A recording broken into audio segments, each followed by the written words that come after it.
Hello, இன்னைக்கு மத்தியானம் guest வந்திருந்தாங்க. ஸோ நான் தடபுடலாக சமைச்சிருந்தோம். ஆனால் அதெல்லாம் வீடியோ எடுக்கணும்னு நினச்சிட்டு இருந்தேன். ஆனால் எனக்கு டைம் இல்லை, மறந்தே போயிட்டேன். சரி, இப்போதைக்கு டின்னருக்கு மிச்சம் இருக்கிறத நான் என்னெல்லாம் பண்ணோங்கிறத உங்களுக்கு நான் காட்டுறேன்.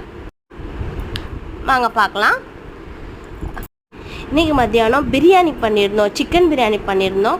சிக்கன் பிரியாணிக்கு தயிர் பச்சடி வச்சுருந்தோம். இது இப்போ ஒரு 2-3 பேர் சாப்பிட்லாம். எங்கள் ஃபேமிலி ஜாயின்ட் ஃபேமிலிங்க. ஸோ இது ஒரு 2-3 பேருக்கு கொடுத்துட்டு அப்புறம் ஒயிட் ரைஸ் வச்சுருந்தோம். இதை ஒரு பேர் சாப்பிட்லாம்.